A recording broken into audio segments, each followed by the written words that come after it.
She had crossed half a continent on a train ticket she could barely afford, carrying everything she owned in a single canvas bag.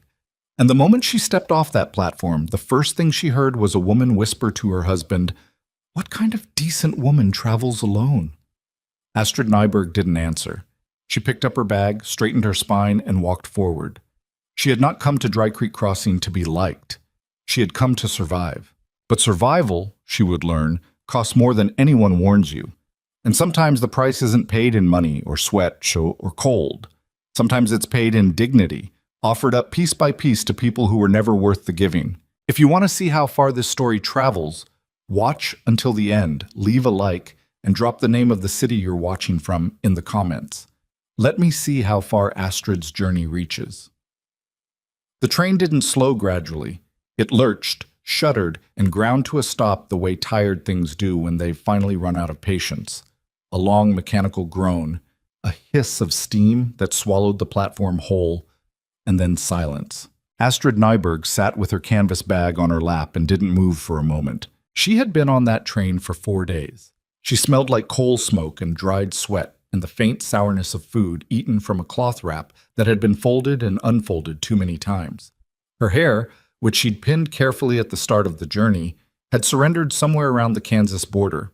One boot had a hole along the inner seam that let in cold air whenever she walked, and she'd stuffed a folded page from an old newspaper inside to block it, which worked for about 20 minutes at a stretch before the paper compressed flat again. She looked out the window at Dry Creek Crossing. It was smaller than the name suggested it would be, which, given how unremarkable the name already was, said something. A main road that wasn't quite wide enough, a handful of storefronts that leaned at angles buildings shouldn't lean at, a water tower with a rust stain running down one side like a wound that hadn't healed clean. There was a general store, a telegraph office, a building that might have been a hotel once and was possibly something else now. A woman stood outside the dry goods store with a broom, not sweeping, just holding it, watching the train the way people watch things they expected to bring trouble. Astrid stood up, adjusted her bag, and stepped into the aisle. She was 26 years old. She had been born in a village in southern Sweden where winters lasted 6 months and silence was the primary language. Her father had worked timber until a falling branch took 2 fingers from his right hand, and then he'd worked less and worried more. And her mother had worked twice as hard to cover the difference. Astrid had been the eldest of 5. She had learned early that no one was coming to help, and that a person either found a way or went without. She'd come to America at 19 with her mother's sister, who had a husband in Minnesota who hadn't written in 2 months, and turned out to be the reason why when they arrived. After that fell apart, Astrid had spent the next 7 years moving. Minneapolis, then a farm in Iowa, then a brief unhappy season in St. Louis, where she'd worked as a seamstress until the shop closed and the owner vanished with everyone's final wages. Each place had taught her something. None of them had kept her. The letter had come through a labor bureau in Omaha. Housekeeping position, it said. Room and board included. Hard work, honest wages. The man who'd placed it was named Elias Rourke, a blacksmith in a frontier settlement called Dry Creek Crossing, Nebraska Territory. The bureau woman had looked at Astrid over the rim of her spectacles and said, "It's remote," in a tone that was actually saying something else. Astrid had said, "I've been remote before." She'd signed the placement form and used the last of her Minnesota savings to buy a train ticket. The platform was half-rotted wood and good intentions. Astrid stepped off the train carefully. The gap between the car and the platform was wider than it should have been, and set her bag down to get her bearings. There were maybe a dozen people on the platform. Most of them were there to collect parcels or meet someone they recognized. Nobody was there to meet her, which was expected. The letter had given her an address, Rourke's Smithy on the south end of the main road, and a date, and that was the extent of the welcome. What she hadn't expected was how quickly the watching started. A man in a suit who was loading boxes into a wagon stopped loading and just stared. 2 women standing near the telegraph office turned toward her the way sunflowers turn toward light, except sunflowers don't judge. A boy of about 10 sat on a fence post eating an apple and regarded her with open curiosity, which was at least honest. She heard the whisper, "What kind of decent woman travels alone?" and felt it land the way those things land, not painfully, but with a dull, familiar weight, like a stone dropped on top of older stones. She picked up her bag, and walked. The main road of Dry Creek Crossing was called, inventively, Main Road. It was unpaved but had been graded at some point. You could tell by the way the center was slightly raised to run water off to the sides, though this particular day was dry enough that the grading only meant you had to watch your footing on the angle. There were maybe 30 buildings in total, if you counted generously, and the town had the particular feeling of something that had been started with ambition and then revised downward. She walked south. The smithy announced itself before she saw it. The sound of hammering reached her half a block away. Not frantic, not hurried, just rhythmic and purposeful, like someone who had found the pace that worked and saw no reason to change it. Then the smell, coal, iron, the sharp edge of hot metal cooling in water. Then the building itself, which was larger than she'd expected, with double doors standing open despite the October chill, and a hand-painted sign above the entrance that said simply, Rourke, Iron and Metalwork. She stopped in the doorway. The man inside had his back to her. He was maybe 35, broad through the shoulders, in the way that comes from actual work, and not effort spent on appearance. He was working a piece of iron on the anvil, a hinge, she thought, or the start of one, and the hammer came down with a precise, unhurried force that sent small orange sparks skittering across the floor. He wore a leather apron that had been repaired in 3 places with heavier leather patches, and his sleeves were rolled to the elbow. His hair was dark and needed cutting. She waited. He finished the strike sequence he was on, set the hammer down on the edge of the anvil, and turned around. He looked at her for a moment without expression. Not unfriendly, not friendly, evaluating, the way you look at a piece of work to see if it's going to hold. You arrived, he said. That was it. That was the greeting after 4 days on a train across half of the American continent. Astrid said, I did. The house is behind, doors unlocked. He picked up the hammer again. I finish at sundown. She stood there another second, waiting to see if there was more. There wasn't. He'd already turned back to the anvil. She walked around the side of the building to find the house. Look, it was a small structure. 4 rooms, 2 downstairs and 2 up, built from the same rough lumber as everything else in the territory, and chinked with a mortar mix that had cracked in several places along the north wall. The front door did not fully latch. You had to lift it slightly as you pushed it closed, otherwise it drifted open with the wind. She discovered this within the first 10 minutes. Inside was serviceable. That was the honest word, a cast-iron stove in the kitchen that appeared functional. A table with 2 chairs, one of which had a back leg that had been repaired with wire. A set of shelves with some canned goods, and a sack of flour and a tin of coffee. The bedroom off the main room was clearly his, a single bed, neatly made in the way of a man who had learned to make a bed without ever being told why it mattered.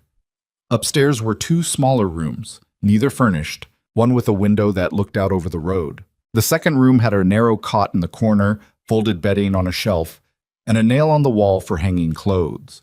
This was hers, apparently. She set her bag down on the cot and sat beside it for a moment. The mattress was thin and smelled like dust and cedar. The window was small, but it looked west, which meant it would catch the late afternoon light. She could work with this. She'd worked with worse.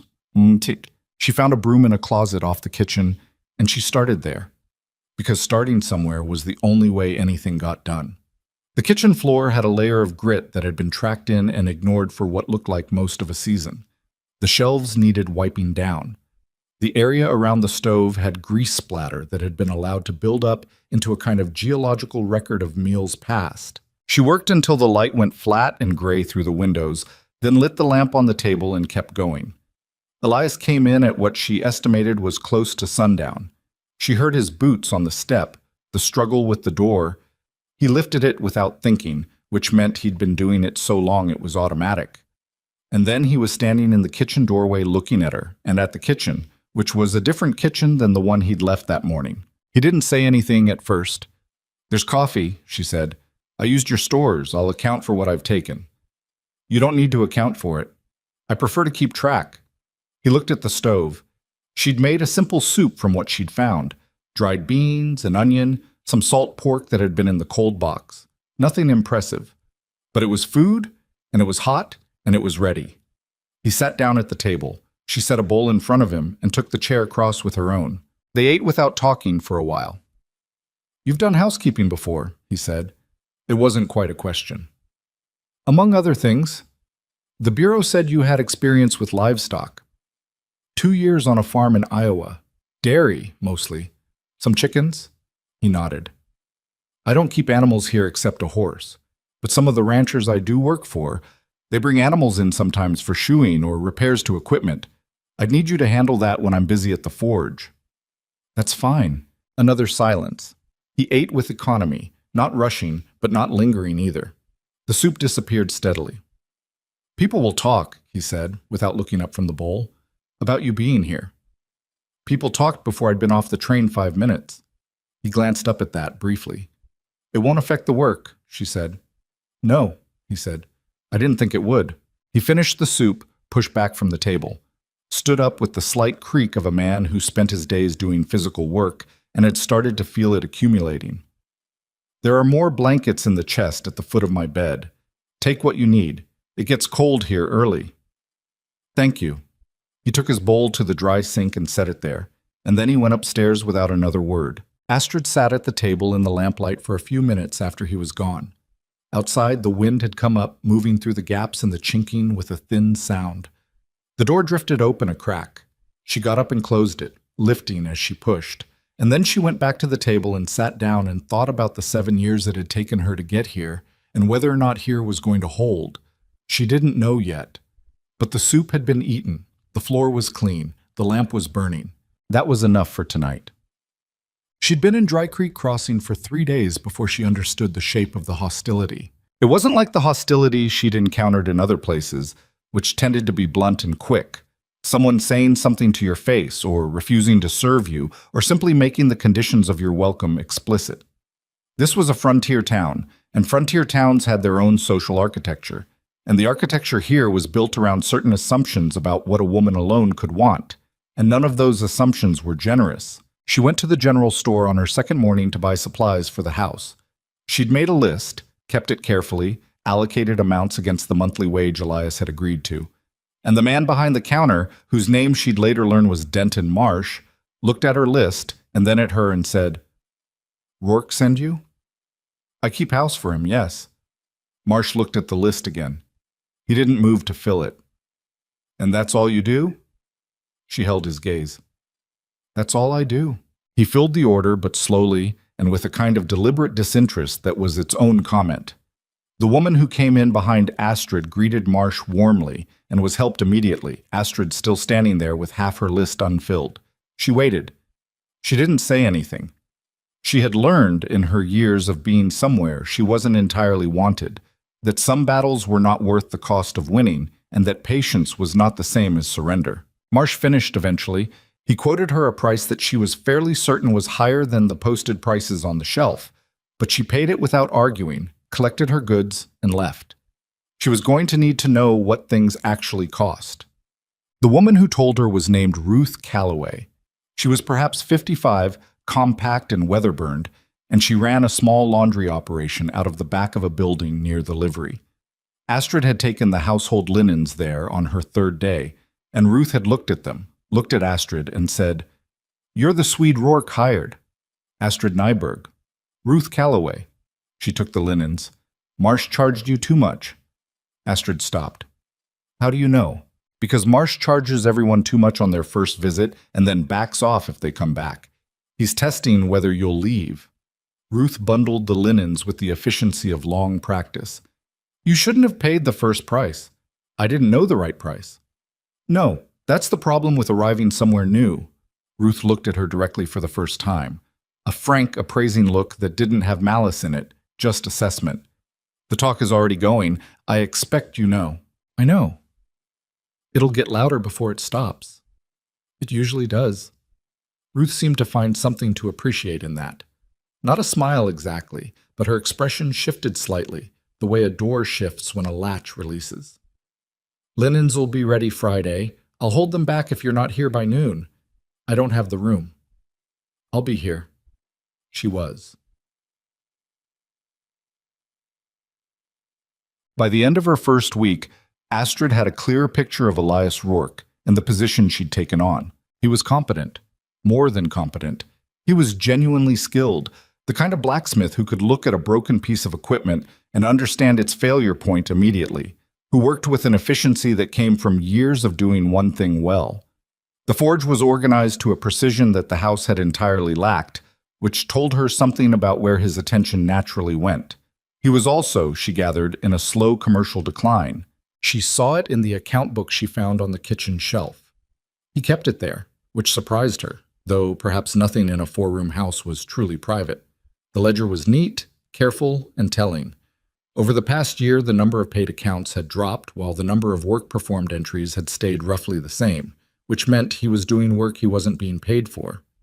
Several larger ranching operations that had been steady customers were simply gone from the ledger, without explanation. She didn't ask him about it directly, not yet. Instead, she started paying attention to the customers who did come. There weren't many on a given day, one or two, sometimes three. They were mostly working people. A homesteader who'd bent an axle on a rock and didn't have the equipment to fix it himself. A widow named Clara Dennison who kept a small operation 6 miles east and came in every few weeks with something that needed mending. A buckle, a stove grate, once a set of hinges for a root cellar that had rusted through. Clara always looked slightly surprised when Elias told her the price, which was low, and Elias always looked slightly uncomfortable accepting it, which meant he knew it was too low and did it anyway. Astrid watched this transaction a second time and then a third time before she said anything. "You undercharge her," she said one evening. Elias was eating.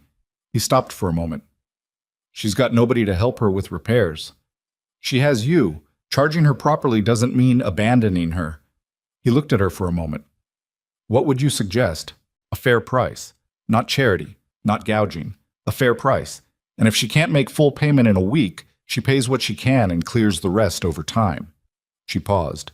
"The way you have it now, you're doing her charity and hiding it as commerce. That doesn't do either of you any good." He considered this. He went back to eating. At the end of the meal, he said, "I'll think about it." He changed the pricing the next time Clara came in. Not dramatically, just to something reasonable. Clara paid it without blinking. Astrid didn't say anything about it. The house was improving steadily. She'd found curtain material at the general store, coarse cotton, undyed, the cheapest thing available, and had bought enough to hang in the 2 main downstairs windows. She'd cut and hemmed them herself, working by lamplight in the evenings on a borrowed needle and thread she'd get from Ruth Calloway. The curtains weren't beautiful, but they stopped the worst of the draft and gave the rooms a quality they'd been missing, something harder to name than just warmth. She fixed the loose chair leg properly, not with wire this time, but with a small wooden wedge she cut herself and a small amount of hide glue she found on a shelf in the forge. Elias had noticed that one and said nothing, but she'd seen him test the chair with one hand the next morning, the way you test something you're surprised to find works. She'd addressed the front door on day 4. The problem was a warped frame, not the door itself. She couldn't fix the warp, but she packed the gap with a strip of leather tacking and adjusted the latch plate to sit lower, and now the door latched on its own without the lift. Elias came home that evening and the door didn't drift open behind him. He stood in the kitchen for a moment with an expression she was starting to recognize. A slight narrowing of focus, a brief pause, the look of a man cataloging a change without immediately commenting on it. "The door," he said. Latch plate was sitting too high. He nodded, moved on. These were the conversations they had. Short, practical, about the work of the house, or the forge, or the town. He wasn't cold. There was a difference between cold and contained, and she was experienced enough to know which she was dealing with. He was a man who had learned to keep a careful amount of space between himself and everything else, and this had served him in some ways and cost him in others. And he was not, she thought, entirely unaware of the cost. She didn't try to close the distance. It wasn't her place, and she had her own walls to manage. It was on the 9th day that the first real trouble came. She was in the forge's side yard when it happened. Elias was inside finishing a piece, and she'd come out to beat a rug that had been absorbing years of iron dust, and she was doing that when she heard the wagon pull up and the voices. 3 men. One she recognized as Denton Marsh. The other 2 she didn't know by name but had seen in town. Solid men, landholding men, the kind who wore their standing like a coat they kept pressed. They didn't come to the forge door, they stopped at the yard fence. Morning, said the man next to Marsh. He had a full beard and small eyes and the comfortable manner of someone who expected to be agreed with. His name, she'd learn later, was Garrett Hollis. He ran cattle on the east edge of the valley, 3,000 acres that had been expanded in ways the smaller homesteaders on his border had feelings about. Morning, said Astrid. She lowered the rug beater. Hollis looked around the yard, at the hung laundry, at the swept step, at her. With the assessment of a man who owned things and had opinions about what other things were worth. Rourke about? He's at the forge. I can let him know you're here. We can wait. Hollis didn't move toward the forge. He stayed at the fence. You've been here what? A week and some? About that. From where? Minnesota, most recently. Before that? She looked at him steadily. Iowa. Illinois before that. Originally from Sweden. Something moved behind Hollis's eyes. Not surprise exactly. More like confirmation. Long way to come for a housekeeping job. Jobs are where they are. The man on Hollis's other side, younger, with the kind of face that had never had to work hard to be listened to, said, without particular heat, My wife was asking about the arrangement. Here, he gestured at the house. Whether it was proper. Astrid kept her hands still at her sides. The arrangement is employment. I keep house. I'm paid wages. I live in my own room upstairs. She let a beat pass. Which is how housekeeping works. Your own room, the younger man said, as though he found this interesting. My own room. Hollis said, It's a small town. People notice things. People noticed me before I'd been off the train platform, said Astrid. So far, they've noticed that the floor is swept and the door latches properly. I'm not sure what else there is to notice. Hollis didn't like that. She could see it. Not anger, exactly, but the tightening that happened when someone accustomed to setting the terms of a conversation found the terms resisted. We mean no harm, he said, which was what people said when they meant the opposite. Then there's no harm done, said Astrid. There was a sound from the forge doorway. Elias, who had come out at some point and was standing in the doorway wiping his hands on a rag. How long he'd been there was hard to say. Hollis, he said. Rourke. Hollis shifted toward him with the slightly relieved air of a man who preferred dealing with the person he'd come to deal with. We've been meaning to have a word. I heard, said Elias. A pause. The woman, Hollis said, and his voice had dropped, which didn't mean it was quieter, only that it had a different quality, the quality of things being said between men that women were not supposed to be part of. The town has concerns. What concerns? Her presence here, the way it looks. Elias folded the rag and set it on the fence post beside him. She keeps my house. She does it well. I pay her wages. That's understood. Is it? Elias said. Not raised, not aggressive, just flat and direct, like iron that had been worked until there was no give left in it. Because what I'm hearing sounds more like a question about something else. Hollis had the grace to look slightly uncomfortable. The community has standards. The community, said Elias, is welcome to apply them to itself. Another pause, longer this time. You should think about your business, Rourke, said the younger man. A man's trade runs on his reputation. Yes, said Elias. It does. He looked at the younger man for a moment. My reputation is that I do good work at fair prices. If that's changed, I expect I'll hear about it in the ledger. He picked up the rag again. I've got work to get back to. Good morning. He went back inside. Hollis and his companion stood at the fence for a moment. Astrid didn't look away from them. She waited. There was a version of this where she said something conciliatory, offered something soft, made it easier for them to leave feeling they'd achieved something. She didn't do that. Hollis turned and walked back to the wagon. The other two followed. The wagon moved back toward the main road and Astrid watched it go, and then she went back to beating the rug, which still had iron dust in it and needed several more rounds before it was going to be clean. That evening, Elias came in for dinner and sat down and ate without comment for a while, and then he said, without looking up, Hollis won't be the last one.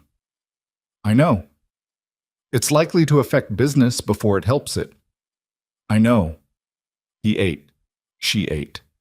The wind came in around the window seams, which she was going to need to address before the real cold arrived. Does it, he started, and then stopped. She waited.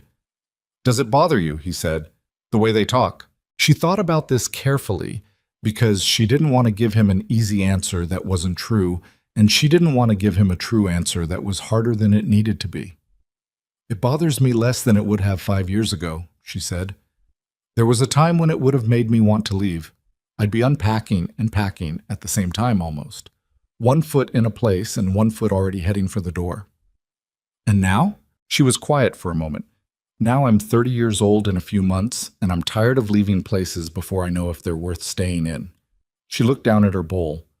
"Dry Creek Crossing is small, and it's cold, and the people here have some opinions I don't care for. But the floor is clean, the door latches. The soup is hot." She glanced up at him. "I'll stay unless there's a reason that's actually mine to leave for." He looked at her then, a longer look than he usually allowed himself, taking in something he might not have expected to find. "All right," he said. That was all. "All right." 2 words. Like his greeting had been 2 words. No ornamentation, no grand gesture. Just plain acknowledgement, the kind that was worth more than a speech. She nodded and went back to eating. Outside, the wind moved through Dry Creek Crossing, picking up dust and fragments and carrying them wherever it was going, the way wind does, indifferent to what it carries and what it leaves behind. The lamp on the table held steady. The curtains Astrid had hung in the windows shifted in the draft, just slightly, like something learning to breathe. She had not come here to be liked, but she was beginning to think she might, in time, be known. And in her experience, known was better than liked by a measure she couldn't fully calculate, only feel, somewhere in the tired, resilient, still-standing center of herself that had crossed half a continent on a train ticket she could barely afford, and arrived. The gossip didn't arrive all at once. It came the way water comes through a cracked wall, slowly at first, a seep, almost ignorable, and then faster, and then everywhere. Astrid heard it in pieces. A woman at the dry goods counter who stopped talking mid-sentence when Astrid came through the door and picked up again at a lower volume. 2 men outside the livery who watched her walk past with the particular stillness of people deciding something. A child who came to the forge yard with a message for Elias and stared at her with wide, unfiltered eyes and said, "Are you the foreign woman?" and then ran off before she could answer. She had been in Dry Creek Crossing for 2 weeks, the story that was circulating, and she had gathered enough of it from Ruth Calloway, who had a laundry operation and therefore knew everything, was that Astrid Nyberg had come to the territory under false pretenses, that she was not a housekeeper in any conventional sense, and that Elias Rourke, who was a decent enough man but plainly not someone who understood the risks of importing foreign women of uncertain character, had been taken advantage of. The details shifted depending on who was telling it. In some versions, she had misrepresented herself to the Labor Bureau. In others, she had a history in St. Louis that the Bureau hadn't bothered to investigate. In the version favored by Denton Marsh's wife, Astrid had specifically sought out an isolated widower. Elias wasn't a widower, but this detail had apparently been added for texture, because these women always did. Ruth had delivered this information with the flat, unsentimental tone of a woman reporting weather. "That's the shape of it," Ruth said, folding a finished sheet with practiced efficiency. "I'm not saying I believe it." "What do you believe?" Ruth considered. "I believe you showed up, did your work, and didn't ask anyone's permission, and that's enough to make enemies in a town this size." She set the folded sheet aside. "I also believe Hollis has reasons to want Elias distracted." Astrid had filed that last part away without responding to it. It was the first time anyone had suggested there might be something underneath the social disapproval, something with a purpose that wasn't simply gossip for its own sake. She thought about the ledger, the missing accounts, the larger ranching operations that had stopped appearing as customers. She thought about Garrett Hollis. She didn't say any of this to Elias, not yet. She needed more of the picture before she brought him a picture. What she did instead was work. The house was already improved beyond recognition from her first day, but there was more to do, and she had always believed that a person's best response to circumstances they couldn't immediately change was to change the things they could and observe everything else carefully. So she kept her hands moving and her eyes open, and she learned the town as she could, a piece at a time. Clara Dennison came in on a Tuesday with a broken harness fitting. She'd tried to fix it herself with a length of wire and made the problem worse, as wire solutions usually did. And while Elias worked on it, Astrid made coffee and brought it out to the small bench near the forge doorway that Clara had taken to sitting on when she visited, and they drank it in the late morning cold without much ceremony. Clara Dennison was a spare, angular woman in her late 40s who had come to the territory with a husband 17 years ago and buried him 9 years back and kept the operation going alone since then, which in practice meant she knew more about farm machinery and harness repair than most men in the valley and was still regularly not taken seriously by them. She and Astrid had arrived at a cautious mutual regard fairly quickly, the way practical people sometimes do when they recognize in each other the particular quality of someone who has been figuring things out alone for a long time. Marsh raised his prices again, Clara said, watching the steam from her cup. On what? Hardware, wire, mainly, fence staples. Clara wrapped both hands around the cup. Third time in 6 months, used to get wire from the catalog out of Omaha.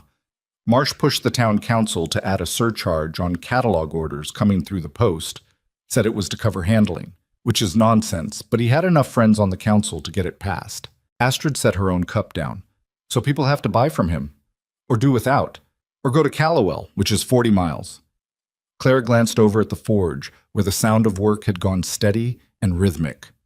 Hollis's brother is on the council. Did you know that? I didn't. Been on it 3 years, since before the last 2 homesteads on Hollis's eastern boundary had their water access disputed. Clara said this in the careful tone of someone laying out facts that assembled themselves. Both those homesteaders left, sold cheap. To Hollis. To Hollis. Astrid was quiet for a moment. Does Elias know about the council connection? Elias knows the shape of things. He doesn't always know the interior. Clara looked at her directly. He's a man who does his work and expects the world to do likewise, which is admirable and also somewhat naive. This was not inaccurate in Astrid's experience of the previous 2 weeks. Why are you telling me this? Astrid asked. Clara was quiet for a moment, turning her cup in her hands. Because you're the first person in some time who's asked Elias Rourke how his accounts actually work, she said, and because I've been watching this town tighten around certain people for 3 years and I am tired of watching. She set down the cup. Hollis wants the land the smithy sits on. Has for years. The smithy sits at the south end of the main road, and there's a water easement on the back of the property that connects to the creek. Hollis controls most of the water rights in this valley. He doesn't control that one. Astrid sat very still. He's tried to buy it twice, Claire continued. Elias said no twice. After the second no, the larger ranching accounts started disappearing. She glanced at Astrid. Hollis has the ear of enough people in this valley that when he suggests a business is unreliable, it tends to become unreliable. Inside the forge, the hammering paused.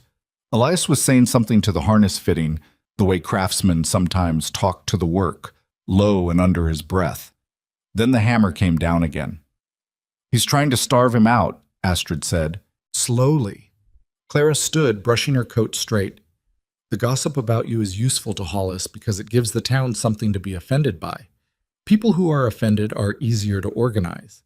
And an organized community that's questioning Elias's judgment is a community that might support a push to have certain arrangements reviewed. She picked up her empty cup. That's the interior, Miss Nyberg. Astrid looked at her. How do you know all this? Clara gave her a look that had a small, dry humor in it. I've been the unreliable woman in this valley for 9 years. You learn to read the architecture. She thought about what Clara had told her for 2 days before she made a decision about what to do with it. The direct approach, sitting Elias down and laying out what she'd learned, was both necessary and complicated. Necessary because he needed to know. Complicated because there was a kind of man who did not appreciate being informed about his own situation by someone he'd hired to sweep his floors, and she had not yet been here long enough to know with certainty which kind Elias Rourke was. The hammering continued despite visitors' version of him, suggested self-sufficiency. The 2 words at the train platform version suggested a man who'd reduced his vulnerability by reducing his intake of everything, including information that might require a response. She decided to approach it sideways. I've been going over the account book, she said on the 3rd evening, setting the ledger on the table between them after supper. He looked at it, then at her. That's a private record. It was on the kitchen shelf. That doesn't make it... Elias. She sat down across from him. You've lost 9 paying accounts in the past 14 months. 8 of them were larger operations, 3 or more horses, seasonal ironwork contracts. The remaining work you're doing is mostly for homesteaders who pay in installments, which I know you prefer not to press on, which I understand and I'm not arguing with. She put her finger on a column in the ledger. But at the rate this is going, by the time spring arrives, you'll be 3 months behind on the lumber supplier, and you'll have to make choices about the forge equipment. He was looking at the ledger now. His jaw had tightened, not with anger, she thought, but with the recognition of something he'd been seeing in his peripheral vision and hadn't quite turned to face. The 9 accounts, she said. Were they people who knew Hollis? He was quiet for a long moment. Most of them ran on the east side of the valley, he said finally, where Hollis runs his cattle. Yes. And when they stopped bringing their business here, did any of them give a reason? Elias picked up the ledger, turned a page, turned it back, set it down. Vernon Walsh said he'd found a smithy out of Callowell that was cheaper, which was a lie because Callowell is 40 miles and no one drives 40 miles to save a few cents on ironwork unless there's another reason. What did you do with that? Nothing. He said it flatly, not defensively, just the word, the fact of it. There's nothing to do with it. A man can take his business where he wants. I can't compel customers. No, she said, but you can understand the pattern well enough to stop being surprised by the next one. He looked at her across the table. The lamplight was between them, unsteady, the wick needing a trim. What do you know about Hollis? More than I did a week ago. She told him what Clara had told her. She laid it out plainly, without drama, the way you laid out the evidence of a structural problem. This joint, this crack, this load-bearing wall showing stress, the council connection, the water easement, the 2 refused purchase offers, the pattern of disappearing accounts that mapped almost exactly onto Hollis's sphere of influence. Elias listened without interrupting. His face didn't change much during this, but his hands, which were on the table, stilled gradually in a way that was its own kind of expression. The stilling of a man absorbing information that required recalibration. When she finished, the room was quiet except for the fire in the stove and the wind finding the window seams. Clara Dennison told you this, he said. Yes. Clara's had her own troubles with Hollis. I know. Does that make her wrong? He thought about it. No, he said. No, it doesn't. The gossip about me, Astrid said, is part of it. Not the whole thing, but part. It gives people a reason to question your judgment that isn't about land or water rights, which keeps the real issue underneath where it's harder to see. Elias looked at the ledger again, then at her. You figured all of this out in 2 weeks. I was looking for it. You weren't. She said it without unkindness. You do your work and expect the world to do likewise. That's not a criticism. But it means some things happen in the gaps. He said nothing for a long moment. Then, quietly, not quite to her and not quite to himself. I liked the gaps. She understood that, didn't argue with it. So what do you do? She asked. I don't know yet. That's honest. He picked up the ledger and turned it over in his hands once, a habit she'd come to recognize as his version of thinking. What would you do? She was quiet for a moment, because the question surprised her slightly. Not that he'd asked, but that he'd asked it of her directly, as though her answer were a thing with weight. I'd start with the people who never left, she said. The homesteaders, the smaller operations. Clara, Ruth Calloway, the people Hollis doesn't need and therefore hasn't bothered to pressure. She paused. There are more of them than there are of Hollis's accounts. They just have less money each. That doesn't fix the lumber supplier. No, not quickly, but it changes the shape of what you're working with. He set the ledger down. He looked, she thought, like a man who had been carrying something on his back for a while and had just accepted that it wasn't going to put itself down. That wasn't relief, exactly. It was a different thing. The particular weight of a problem that has become visible, which is heavier in some ways and lighter in others than a problem you're only half seeing. All right, he said. She nodded and stood to clear the supper dishes. What followed over the next 3 weeks was not a transformation. It was more like a slow redirection of effort, small adjustments, most of them her work, that began to change what the smithy meant to the people who didn't have political reasons to avoid it. She started with organization.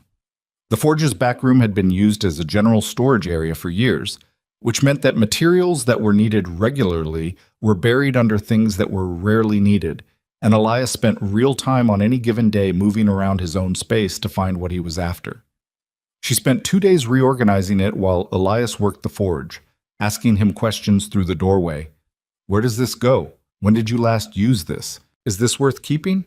And he answered, sometimes after a pause, sometimes with the slight irritation of a man being asked to put language to things he'd been navigating by feel. By the end of the second day, the back room worked differently. Not beautifully, but efficiently. She repaired a bellows that had been losing pressure and putting extra work on Elias's arms without either of them having clearly identified that as the problem. She'd noticed it the first week, watching him work. There was a slight asymmetry in how he was applying effort that suggested compensation, and she'd examined the bellows when the forge was cold one morning and found the seam that had separated. The leather repair took her an afternoon. Elias used the repaired bellows for an hour and then came and found her in the kitchen. The bellows, he said, seam had opened on the lower panel. He stood in the kitchen doorway, still carrying the heat of the forge on him. How long was it like that? I don't know. It's been repaired once before, You can see where the patch leather is. I think it opened again sometime in the last several months. She glanced at him. You'd been compensating without noticing. He absorbed this. That explained some things. Probably. He went back to work. She heard the bellows from the kitchen, different now. Fuller, more even, the way it was supposed to sound. The homesteader outreach happened partly by accident and partly because Astrid pushed at an opening when she found it. A man named Otto Schreiber had come in to see Elias about a plowshare. He'd broken the same piece twice in the same season and was at the point where he was starting to wonder if the issue was the iron or the soil or his own luck. Elias took one look at the broken piece and said the issue was the casting, that the original share had been poured too thin at the point of contact for the rocky soil in this valley, and that he could reforge it with a heavier build at the striking edge that would hold considerably better. Schreiber was dubious about cost. He was a careful man with a careful face, the kind of careful that came from having lost money at least once on a decision that had seemed safe. How much? He asked. Elias gave him a number. It was fair. Schreiber still hesitated. Astrid, who was in the back room and had been listening without trying to, came to the doorway. Mr. Schreiber, she said, do you know Martin Geary? Schreiber looked at her. I know who he is. He had a share reforged here last spring. Same issue. Original casting too light for valley soil. Ask him how it's held up. She paused. And when you've asked him, come back. The price will be the same. Schreiber left without committing. He came back 2 days later and placed the order. Elias said nothing about it until that evening, and then he said, You know Geary's share? I saw it in the ledger, last April, noted as heavy edge reforge, valley, soil spec.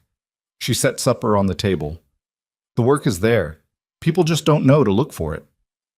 I don't advertise. I know you don't. He sat down. I've never had to. She sat across from him. You may have to now.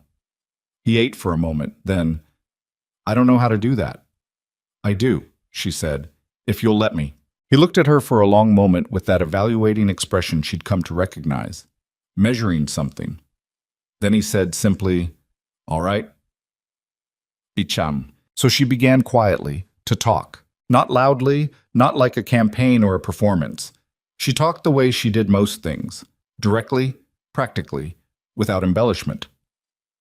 When she was at Ruth's collecting linens, she mentioned the plowshare specification.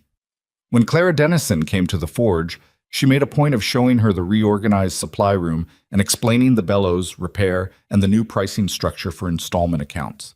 She told the truth about what was available, what it cost, and why it was worth the price. And people listened because she was not selling them something. She was informing them. There is a difference, and most people can feel it. The small accounts grew slowly. A homesteader Schreiber had mentioned too. A rancher's wife who came in about a stove fitting and left with a repaired fitting and a knowledge that Elias did stove ironwork. Clara sent 2 of her neighbors, women who each had farms and the ongoing equipment demands of farms. And they came and looked at the forge and the workboard and went away with orders placed. It was not enough to fix the ledger. Not yet. The ledger still showed the long shadow of the missing accounts, the 8 large operations that Hollis's influence had pulled away. But the shape of it was changing. The base was widening, the way a foundation widens before it can support more weight. Elias watched this happen with an expression that was hard to read precisely. Something between surprise and something else. Some quality that hadn't had reason to show itself in a while. The hostility from town, though, did not soften. If anything, as the weeks went on and Astrid was still there, and the house was clearly better managed, and the smithy was slowly picking up work that people had expected to keep declining, certain corners of Dry Creek Crossing became more pointed. The Marsh family stopped speaking to her directly and began relaying messages through others when their paths crossed, which was its own kind of statement.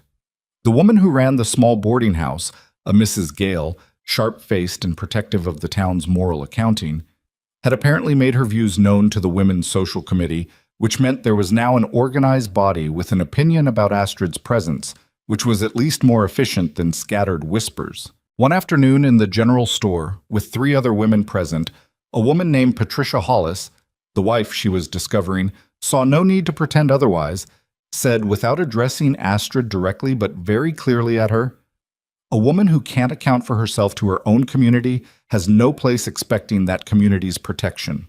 The other women in the store did not laugh. 2 of them looked away.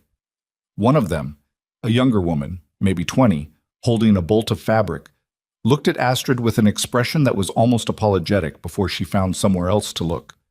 Astrid put her order on the counter and said to Marsh, "I'll need 3 yards of the heavier canvas, and a pound of the dried apricots if you have them."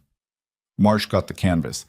He did not have the apricots. She paid and she left, and she walked back to the forge at her normal pace, neither hurrying nor dragging, and when she got there she went to the back room and stood by herself for a moment with the door half closed and her hands flat on the workbench, and she breathed. This was the part no one warned you about, she thought, not the visible hardship, the cold and the distance and the work. It was the sustained effort of being treated as a problem in need of solving while you were just trying to live. The effort of holding yourself together under that particular pressure, day after day, without the luxury of falling apart. She breathed. She straightened. She went back out. Plum. Elias found her that evening repairing a harness that Clara had left for the following week. "You don't need to do that tonight," he said. "I know." He stood in the doorway for a moment. He'd heard, she assumed, some version of the store encounter. News moved fast in a small town, and Ruth Calloway had likely made sure it reached him. "Astrid," he said. She looked up. He stood there in his doorway with his arms at his sides, and he had the expression of a man trying to find words for something that he didn't usually put words to. It was an uncomfortable expression on a man like him, which made it, she thought, more genuine than a comfortable one would have been. "I'm not going to ask you to leave," he said. "I want to be clear about that. Whatever they say, whatever they do with it, that's not a reason I would use." She held his gaze. "You told me that more or less when Hollis came. I'm telling you again." He paused. "Because Hollis isn't done, and the things he's going to try next are not going to be polite." She set down the harness. "How do you know?" "Because I got a letter today from the town council." He pulled a folded paper from his shirt pocket and set it on the workbench between them. "They're convening a review of business licensing in the township.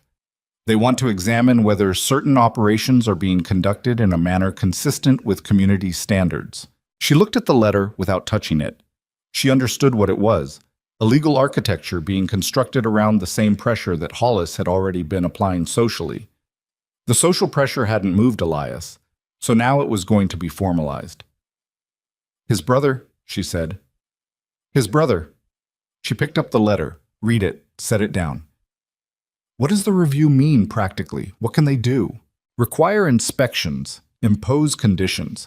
In theory, they can revoke a license, though they'd need cause that would hold up. There's a territorial statute that limits purely punitive licensing action." He paused. "But they can make the process expensive and time-consuming and unpleasant, and they can drag it out across months. And in those months, the rumors that the smithy is under council review will do more damage to the accounts than Hollis's pressure has done so far." Astrid stood very still, working through this. When is the review? 6 weeks. 6 weeks? She repeated. She looked at the harness, then at Elias. Then we have 6 weeks. 6 weeks for what? She looked at him steadily. To change what this place means to enough people that the council thinks twice about the cost of coming after it. He looked back at her for a moment, and then he did something she hadn't seen him do before.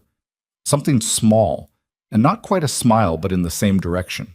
Just a shift at the corner of his mouth, brief and almost involuntary, the expression of a man who had expected to be alone in something and found he wasn't.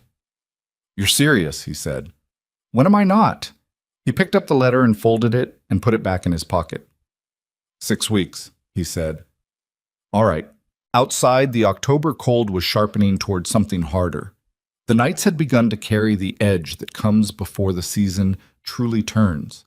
That particular quality of stillness that means the air is preparing itself for what's coming, gathering cold the way water gathers in a low place, slow and certain and patient.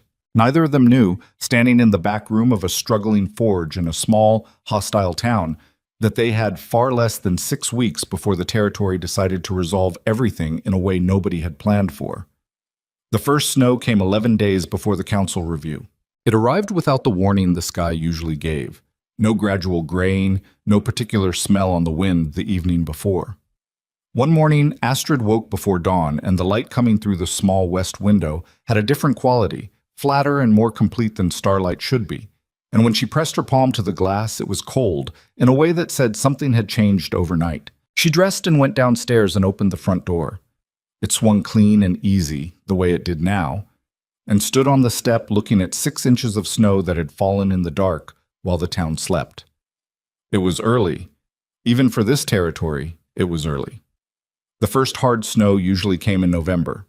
It was the 3rd week of October. She stood there for a moment reading it, the way you read something that doesn't yet have a clear meaning but clearly means something. Then she went in and built up the stove and started the coffee. Elias came down a half hour later, found coffee on the table, looked at the window and said nothing for a moment. Then, "That's early." "Yes." He poured coffee, looked at the window again. Ground wasn't ready for it. She understood what that meant practically. Frozen ground that hadn't fully hardened before the weight of snow could cause drainage problems, could stress the creek banks, could turn roads that were marginal in dry conditions into something that would defeat a wagon. She'd seen it in Minnesota. She'd seen what it did to isolated properties when a storm hit, before the landscape had organized itself to handle it.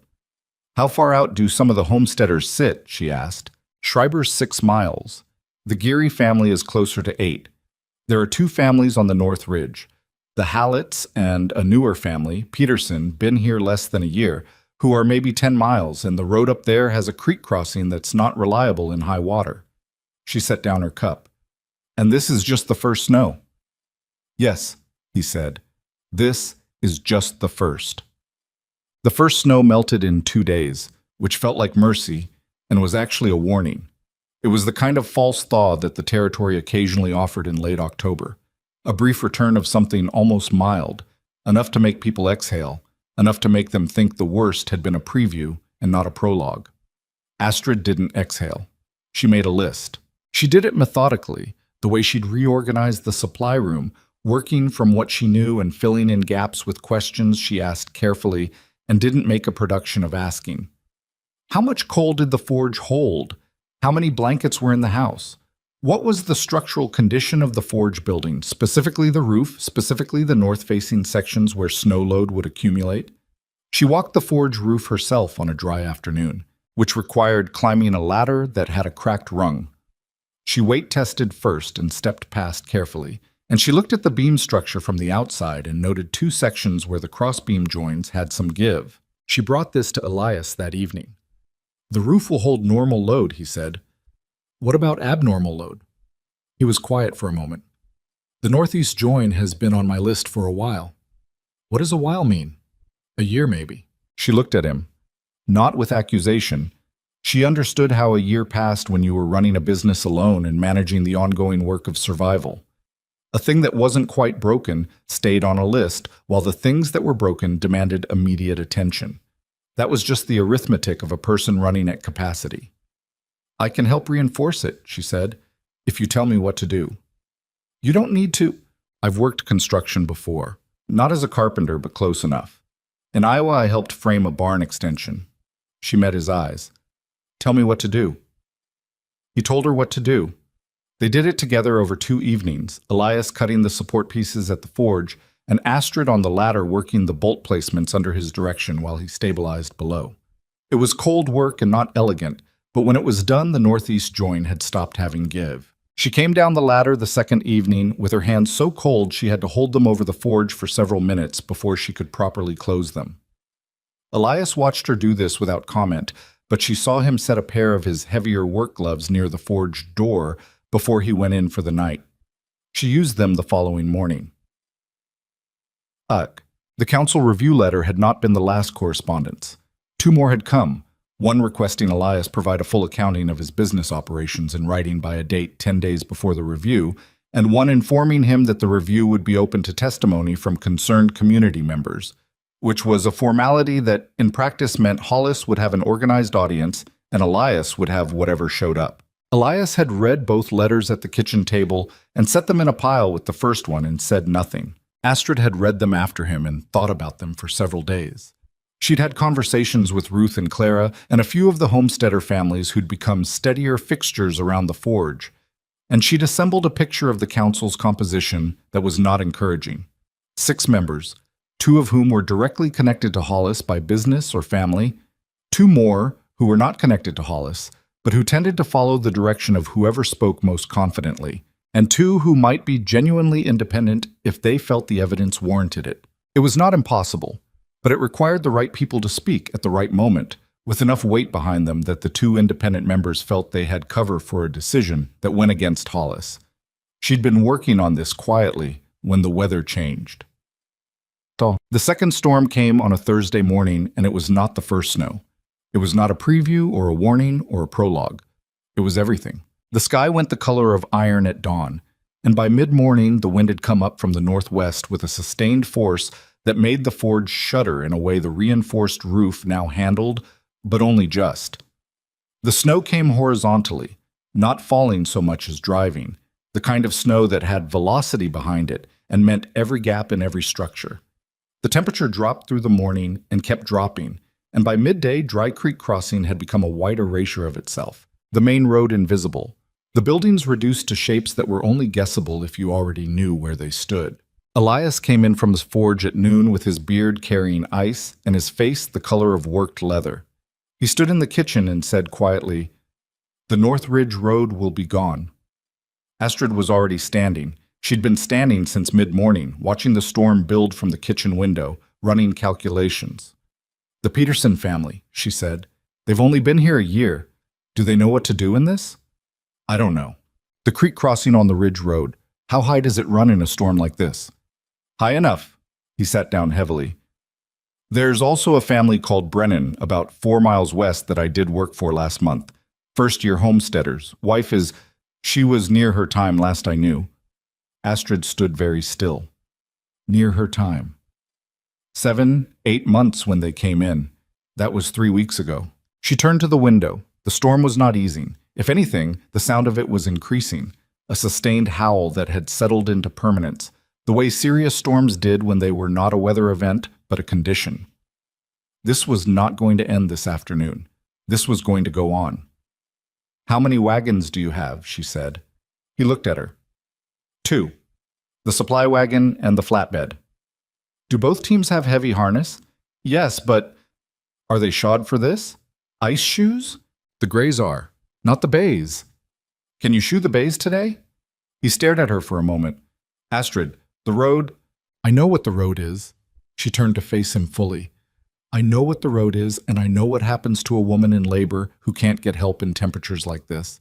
And I know what happens to a family that's been here 1 year and doesn't have the experience to know what they're doing wrong when the chimney ice plugs and the smoke backs into the house." She paused. "I'm not saying it's without risk. I'm saying the alternative is worse." He was quiet. She said more quietly, "You have the forge. You have the space. It's the only heated structure on this end of town large enough to shelter people and animals, both if it comes to that. She held his gaze. What do you need to make this work? He sat there for a moment longer. Then he stood up and went to the door and pulled his coat off the hook and said, I need you to go to Ruth Calloway. Tell her to gather anyone she can. Bring blankets, food stores, whatever they can carry. This forge is open. She was already putting on her coat. And Astrid. He stopped. His hand was on the door latch. He didn't look back at her. The Brennan place. I'll go. Don't argue about it. I wasn't going to, she said, but you're not going alone. He turned at that. 2 people in a wagon is safer than 1 in a storm this size, she said. Someone needs to manage the horses if the road gets bad enough that you have to lead them on foot. I can do that. She looked at him steadily. You told me I could handle animals.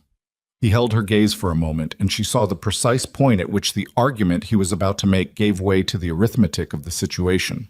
Get your heaviest coat, he said, and the wool wrap from the chest upstairs. You'll need both. The Brennan place was 4 miles west, and in ordinary conditions it was 30 minutes by wagon. In those conditions, on that day, it was a different calculation entirely. The main road had drifted to a depth that made the footing uncertain for the horses, and Elias drove with a caution that was not timidity but skill, reading the surface ahead, keeping the team's pace slow enough that they weren't punching through crust into deeper snow and torquing their legs. Astrid sat beside him on the box with the heavy coat and the wool wrap and her hands in Elias's work gloves, and watched the road disappear and reappear in the driven snow, and did not say anything unnecessary. There was a point about 2 miles out where the road crossed a low wash, not the North Ridge Creek, a smaller thing. And the wash had run over the road crossing in the warmth of the previous weeks, and frozen and then been buried under the new snow. And when the wagon hit it, the left rear wheel dropped suddenly, and the whole vehicle lurched sideways, and one of the gray mares screamed in surprise and nearly went down. Elias had the brake and the reins at the same moment, a trained response, no thought in it. He held the team. The wagon stopped. They were canted at an angle that was not quite dangerous, but was close. Stay, he said, and climbed down into snow that came to his knee, and worked his way back to the rear wheel. She watched him assess it, crouching in the blowing snow, feeling the wheel and the axle with his hands, the way he felt iron to find where the problem lived. It's all right, he said. The axle's fine. We need to lift the wheel back onto the grade. She got down and helped him. She went into the snow to her knee as well, and it was cold in a way that went past cold into something that had a specific character. Not pain yet, not quite, but a removing of sensation that was its own kind of warning. They lifted the wheel together, her hands on the spoke and her weight into it, and Elias's hands on the hub, and after 2 failed attempts it came up over the ridge of ice and settled back onto the harder surface. She climbed back up. Her hands had stopped feeling like her hands. She pressed them between her knees and breathed through her mouth, and didn't say anything about it. Elias glanced at her once before he started the team again, and then he reached over without breaking his focus on the road and held both her hands in one of his for a moment, his forge calloused hand enclosing both of hers, until she felt the warmth travel back in. He let go. He drove. Neither of them mentioned it. The Brennan place was a low-built claim shack and a lean-to barn, and when they pulled into the yard, the first thing Astrid saw was the smoke. It was wrong, coming out the eaves as well as the chimney, gray and thick with an interior smell. Chimney, she said. Elias was already stopping the team. They both got down. The man who came to the door was named Thomas Brennan, 26 or 27. The look of someone running on the specific fuel of people who have no option to stop. He saw the wagon, and his whole face changed. She started this morning, he said. I didn't know what to do about the chimney first, said Elias. Is there fire in the stove right now? Yes, bank it down. Open the lower vent, close the upper. Don't put anything else in until I've cleared the cap. He was already moving toward the barn for a ladder. Astrid went inside. The cabin was smoky and dim and warm in the wrong way. The heat of a fire venting badly, a thickness in the air. In the back room, a young woman lay on a low bed with her hair damp against her face and her eyes open, and the particular expression of a person who has been enduring something alone for hours and cannot entirely believe help has arrived. Her name, Astrid would learn, was Nora Brennan. She was 23. She had been in labor since before dawn. Astrid had not delivered a baby. She had been present for two, one of her siblings in Sweden, one of a neighbor woman in Iowa who had needed help before the midwife could get there. She was not a midwife. She was a woman who had been present and paying attention, which was not the same thing and was also the only thing available. "How far apart?" Astrid asked. Nora looked at her with desperate focus. "Close. They're very close." "All right." Astrid pulled off the heavy outer coat and rolled her sleeves. "I'm here. What's your name?" "Nora." "Nora, I'm Astrid. I'm going to stay right here. You're not alone anymore." Outside, she heard Elias on the roof despite the storm. The scrape of his boots on the boards, a specific striking sound as he cleared the chimney cap. Within 10 minutes, the smoke in the room began to thin. Within 20, the stove was drawing properly and the air was clearing and the temperature was becoming something that a new life could enter safely.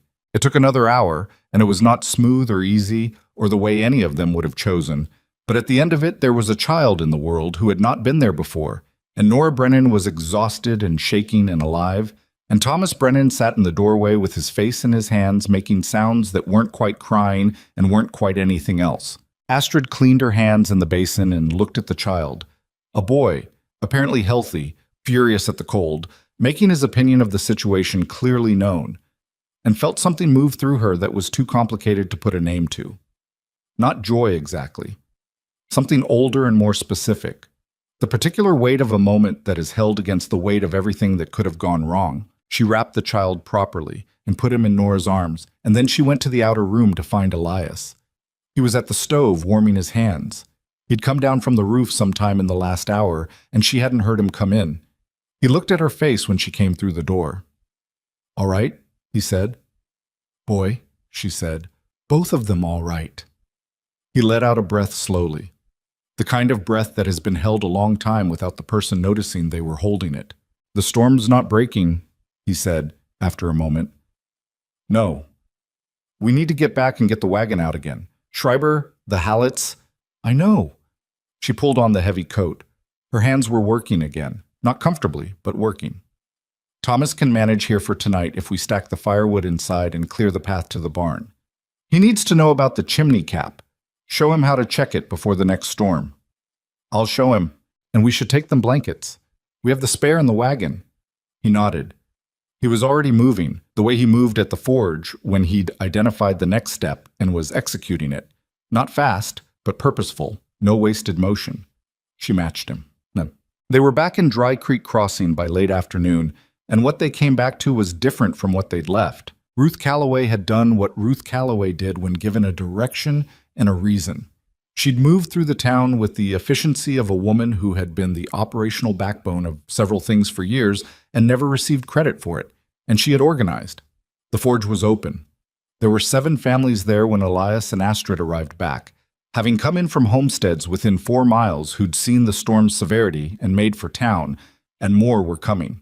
Ruth had the stove going and blankets deployed and a kind of controlled management of the space that impressed Astrid and apparently impressed Elias, who said nothing to Ruth but met her eyes across the crowded forge and nodded once. And Ruth received this with the barest acknowledgement of a woman who did not need praise but recognized it when it was honest. Elias went back out. He went out 3 more times that day and into the early evening, each time with the wagon and 1 or 2 volunteers who had arrived and were willing, and Astrid worked the forge end, keeping the fire going, managing the space, identifying what each arriving family needed and matching it against what was available. A child with frostbitten fingers. An older man who'd been caught in the open field and needed his feet monitored. A woman who'd been so frightened by the storm that her hands were still shaking 2 hours after she arrived and needed to be sat with quietly until she came back to herself. Otto Schreiber arrived in the 3rd hour with his family and with 2 other homesteader families he'd gathered on his way in, because Schreiber was a man who thought practically under pressure and had understood what the open forge meant the moment he saw the wagon tracks. "How many more out there?" Astrid asked him. He thought about it. "The Hallets are the concern. North Ridge Road is bad. I wouldn't take a wagon up that road tonight." "Elias knows the road." Schreiber looked at her. "You can't send him up that road in this." "He'll make the decision," she said, "but I can give him the information."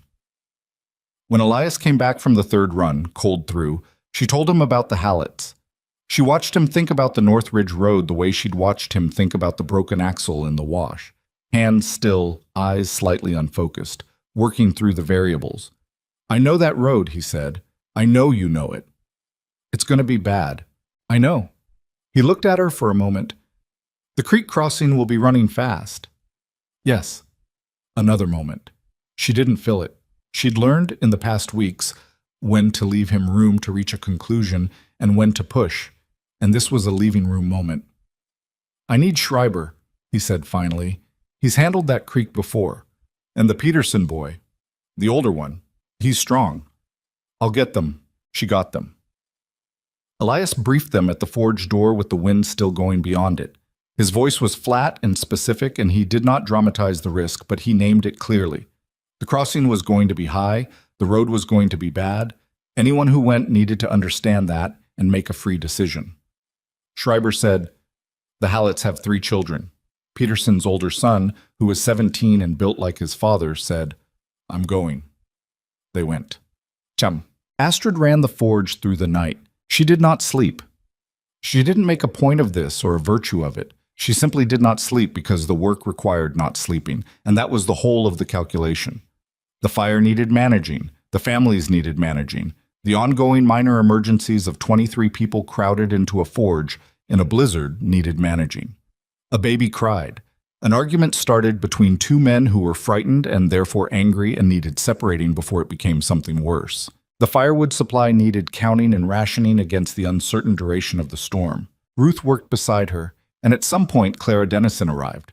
She'd made it into town just as the worst of the storm hit and had come directly to the forge. And the 3 of them organized without needing to discuss the organization much. The way people who are practically minded and under pressure sometimes find they can operate in a shared understanding without words. Elias came back at 2 in the morning with the Hallett family, all 5 of them. He came in through the forge door, and the Hallett parents came in behind him, and the 3 children came in last, the oldest carrying the youngest, and the forge went quiet for a moment as people took in what they were seeing. The creek crossing had been bad.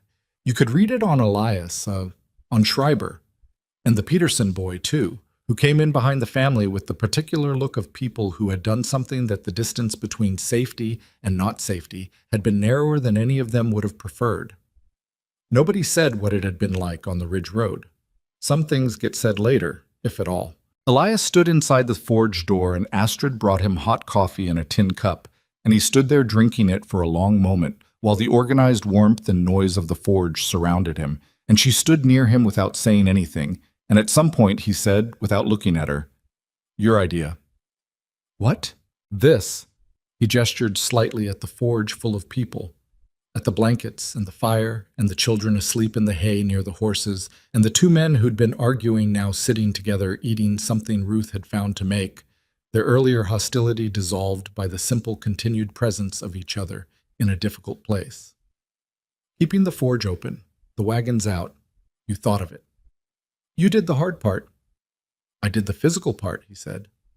"That's different."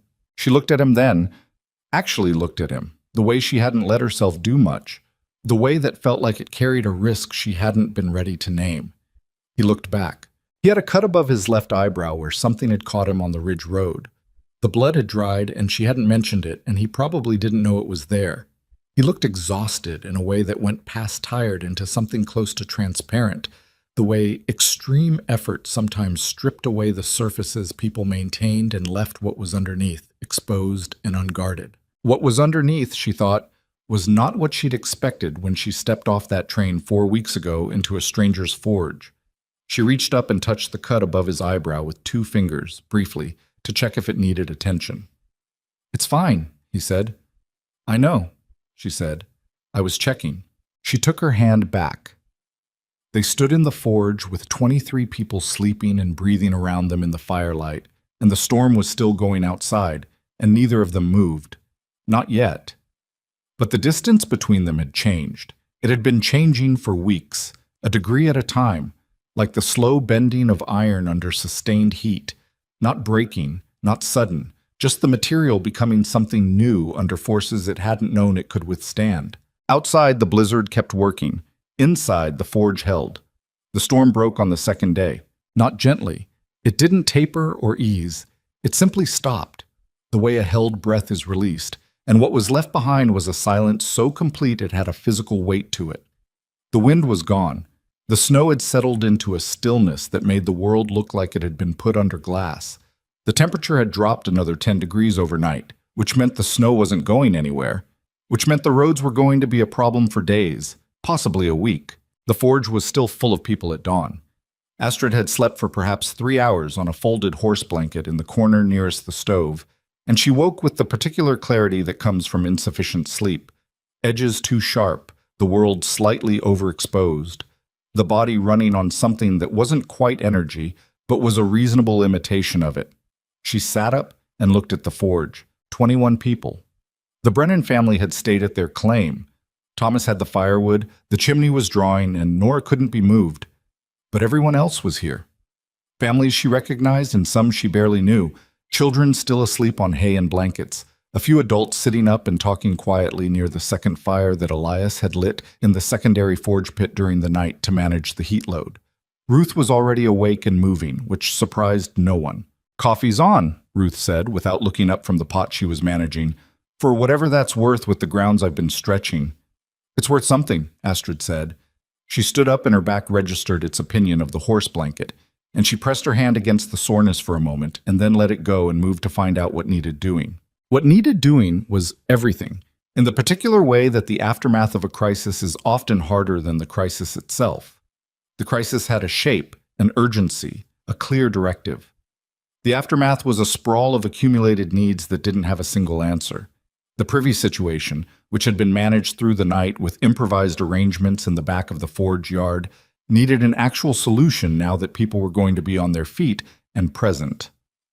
The food supply, which Ruth had been managing with the frugal genius of a woman who had fed people through hard times before, needed assessment and possibly supplementation.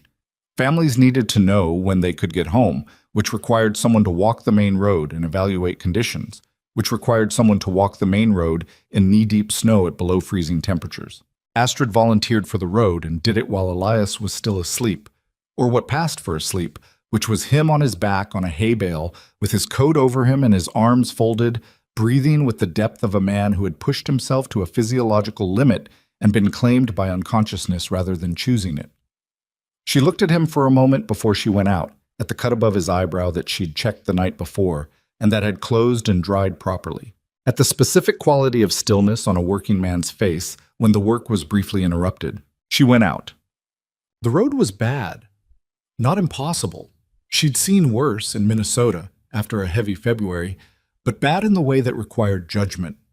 The main road had drifted in 2 places to a depth that would strand a wagon, but the drifts were localized and the surface between them was compacted enough that a careful driver with the right team could manage.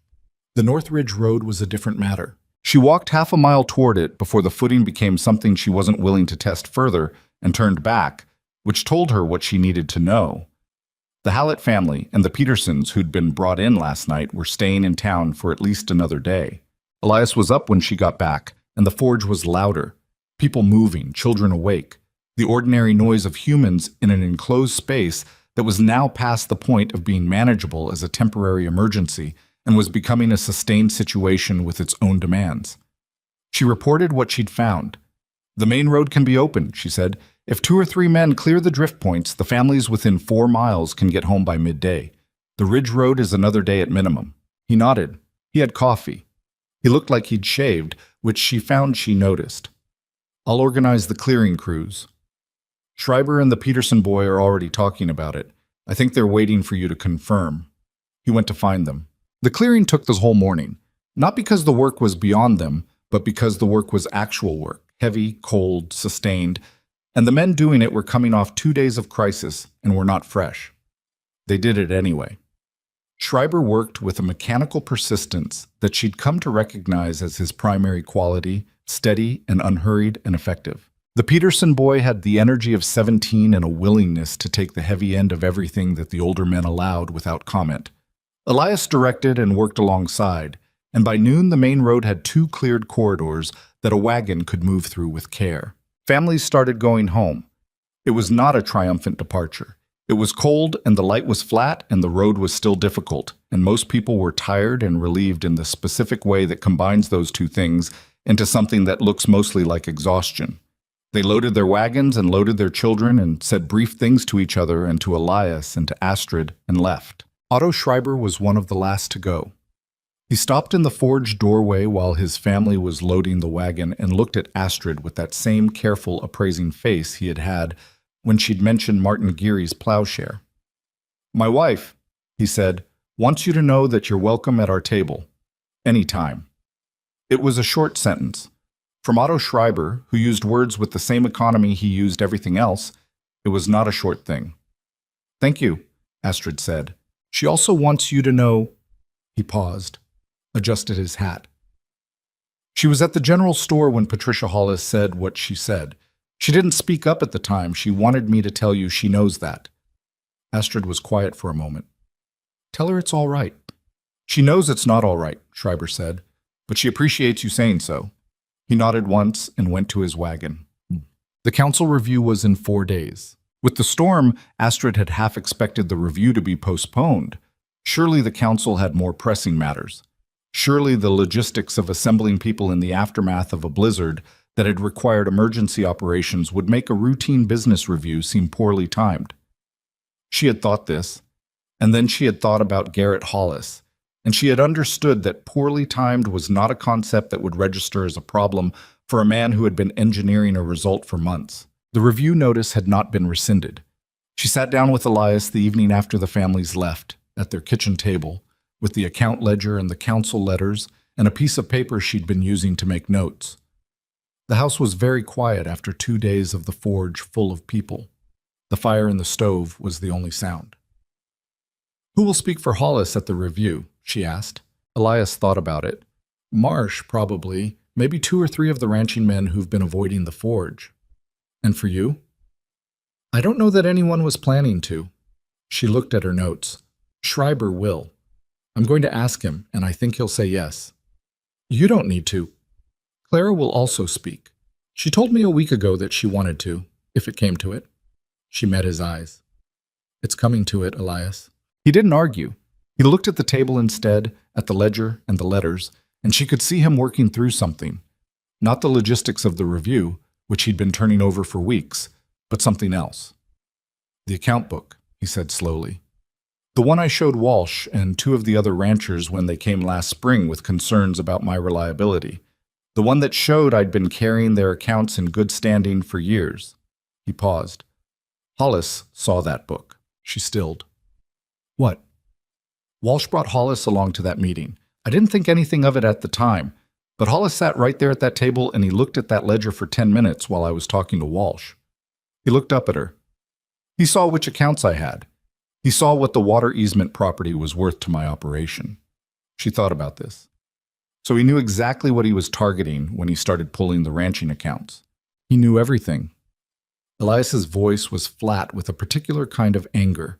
Not hot, but compressed, the kind that had been sitting under pressure for long enough to become something structural. "I invited him to see it." "You didn't invite him. Walsh brought him.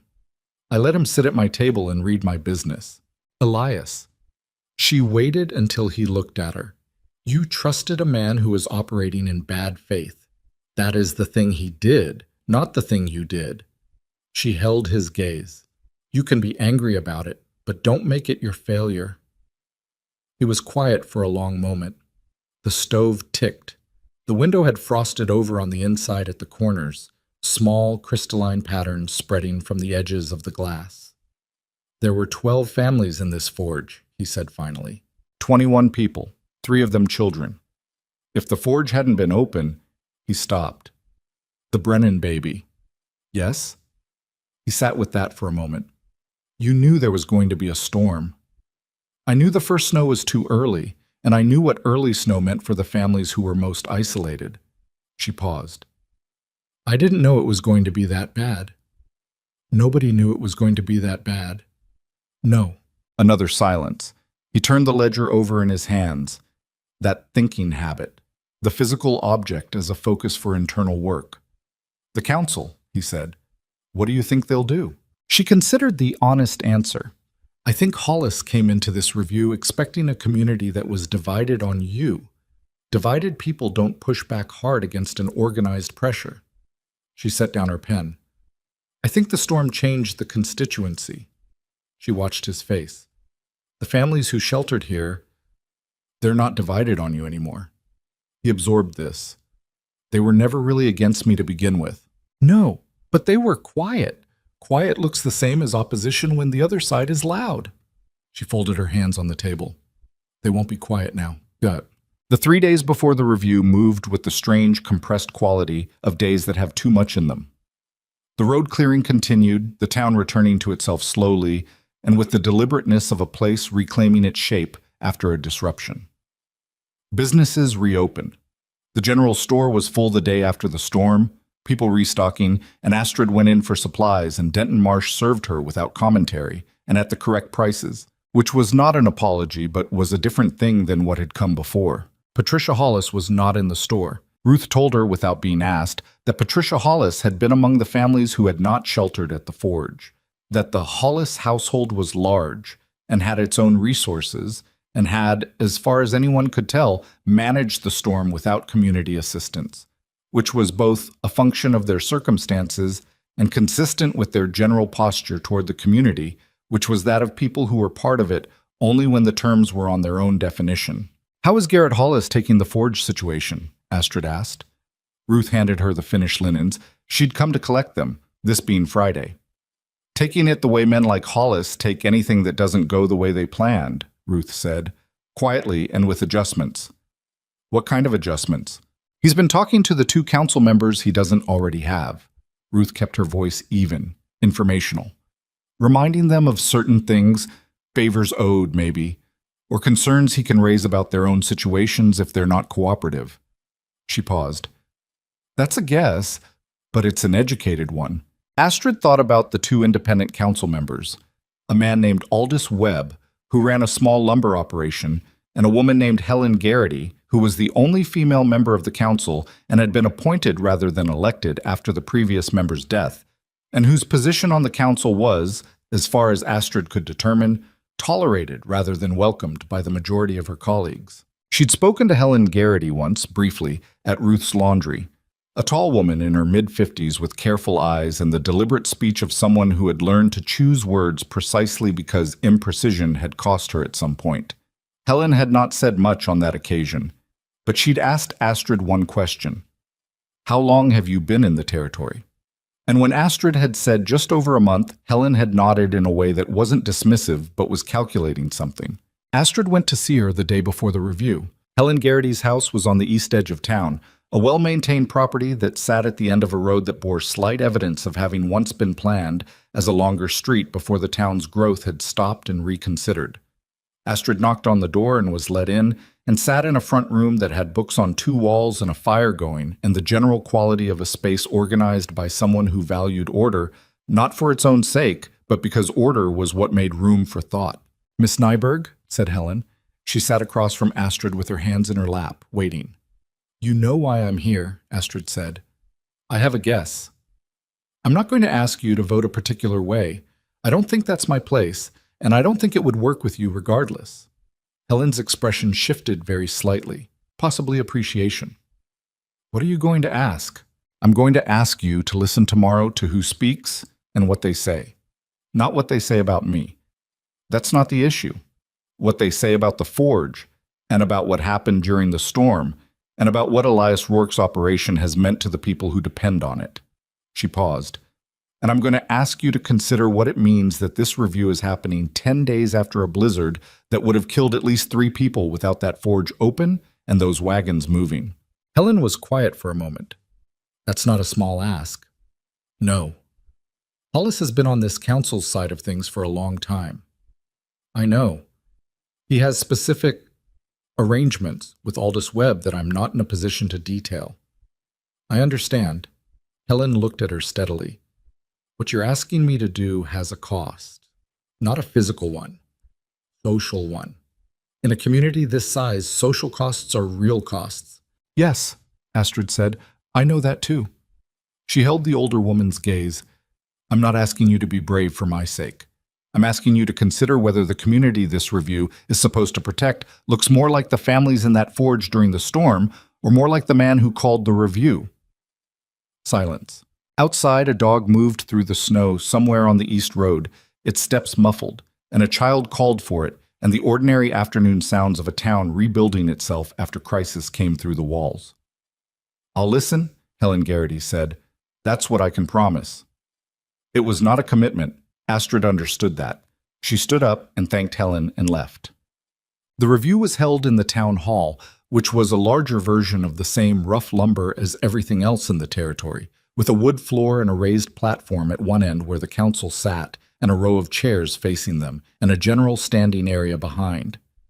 It was full. Astrid had not fully anticipated this. She had expected the families from the forge, whom she'd spoken to or whose support she'd gathered through others. She had expected the homesteaders who'd been brought in during the storm. She had expected Clara and Ruth and Schreiber. She had not expected quite this many. The room held 60 people or more, standing deep at the back, and the faces she saw were not uniformly the faces she knew. There were people she recognized from around town who had not been in the forge, people who had heard from neighbors, people who had their own relationships with the forge and its work that she hadn't known about. People who had perhaps simply decided that an open public proceeding in a small town was something to be present for. Garrett Hollis sat in the front row on one side with 3 men she recognized as his ranching associates. He was well-dressed and at ease, the posture of a man who had done this before and expected to do it again. Elias sat on the other side of the aisle with a stillness that she recognized. Not nervousness, but the specific quality of a man who had done physical work all his life and understood that some fights required a different set of tools than the ones he was best at. She sat beside him. He didn't look at her when she sat down, but she saw something in the set of his shoulders shift, almost imperceptibly. A release, barely measurable, the kind that happened when a person who has been holding their own weight finds that weight marginally distributed. The council opened. The chair was a man named Pryor, who read the formal language of a business licensing review.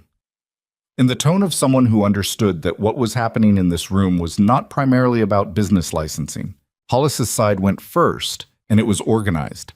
Marsh spoke about community standards and the importance of businesses operating in a manner consistent with the values of the settlement. One of the ranching men spoke about reliability and reputation. The words were careful, not quite an attack, not quite anything that could be directly countered, just a texture of doubt applied steadily in the way that doubt is best applied when you want it to stick. Then Hollis himself spoke. He spoke well. She gave him that. He was measured, he was reasonable. He was a man making a practical case about the importance of upholding the standards that made frontier communities worth living in. He talked about the water easement, which she had not expected him to name directly, but he did, with the confidence of a man who believed the naming of a thing gave him ownership of it.